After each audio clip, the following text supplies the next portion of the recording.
Ricoh GR3X, keep it or sell it? That is the question I'm going to answer in today's episode, which is part of a monthly series, Keep It or Sell It. And this is the first episode. Yes, it's immediately a banger. Ricoh GR3X, the 40mm equivalent. It'd been gathering dust in my little dry cabinet, which has too many cameras. That's also why I decided to sell many of them, or at least ask myself the question, sell or keep? Playlist below. And that's what I'm going to answer in this episode. So by the end, you know what my shooting experiences are, you know what I think I like, and you know whether or not I'll sell it or keep it for whatever the reasons are. This is not going to be technical. Everybody knows the Ricoh GR3X 40mm equivalent sensor on an APS-C 26mm sensor. This is by far the smallest and thinnest and lightest fixed lens camera. Sony RX series is a little bit smaller, a little bit thicker, and much heavier. I took this out basically for everyday shooting, right? It's holiday time, family over. Let's go everywhere. Let's take some pictures. One of the first things that I really noticed on this camera, and I forgot all about it, is the insane startup speed. Here we go. But less than a second. Absolutely fantastic. It's one of the things I like because I don't like having my camera switched on. I thought, oh, this is so nice. Now, one of the first things that I also did notice, the lack of a viewfinder. I wish at times I would have it. I'm going to be honest. Yeah. The other thing I really noticed, obviously, is the image quality coming out of these JPEGs with my 2 recipes, which I've pre-programmed here on the top of the dials. Yeah, absolutely phenomenal. Very nice. Also, because it is that small, most people think this is a toy camera, a gimmicky, but it's a highly spec'd camera.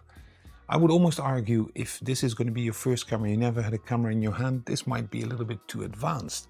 You've got your zone focusing, you've got every single metering mode there is, your various different aspect ratios. There is so much in this camera that if you really want to utilize everything of it, you need to read the manual over and over again. This is how highly complex this is. Now the ergonomics here, yeah, I'm happy I have this little thumb grip here because otherwise it would not be comfortable. You can of course attach a strap, but I normally like to keep it in my pocket.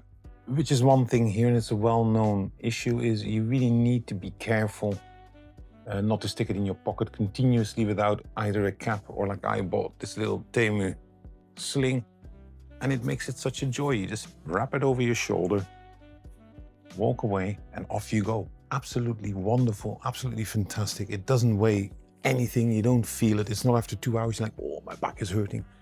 You don't have it. So in terms of portability, this is absolutely fantastic. Image quality, absolutely fantastic. Usability, yeah, you do need to get used to the placement of the dials here. And that's just one of the things which isn't always that easy to find here. The dials you need to get to know. Here's a dial which rotates on the horizontal instead of the vertical, or sorry, the other way around, on the vertical instead of the horizontal. And I just found walking around with this camera, it's such a snappy little beast. It is absolutely lovely. The build quality, on the other hand, this is a fragile camera because it doesn't have an EVF and you don't have the option to mount an external electronic viewfinder. At times I wish I would have it because the screen itself is bright enough, but it's not miraculously bright. So especially when you're dealing like now here, middle of the afternoon, harsh light. It's not only your screen, which by the way is touch enabled for the focus is great, but also in general autofocus is decent, but especially in high contrast environments, I do notice it struggling for some reason. I don't know why. So from my point of view, that's like, that's okay, but I wish there would be a little bit more on it here so you can actually really delicately focus. But on the other hand, there's zone focusing on it, which basically means you can determine whatever length you want to set your focal point and you can shoot with it. So I think overall, this is probably one of the best and most budget fixed lens cameras that produces high quality images out there. Now transferring it on the Ricoh app on the phone, not really that good. to be very honest. I hope with the Mark IV that's coming out, Ricoh has actually improved this. And the first signs are that they have. And so overall, this camera is lovely, fantastic. I've said it too much. I'm starting to sound like a certain person who's president now. So will I keep it or will I sell it? Now, that is the biggest question, and I will not keep you in suspense. I will actually sell this camera. Oh, yeah, sell it. Can't believe what I'm saying myself, because in those weeks that I've used it, and I'm not somebody who like shoots 15,000 pictures a day or something. I normally tend to pick my moments.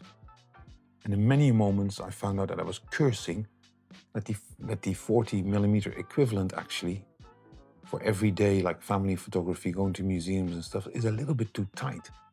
So I should actually have the Ricoh GR3 28mm. Yeah, that surprised me too. Let me know in the comments below what your views are on this.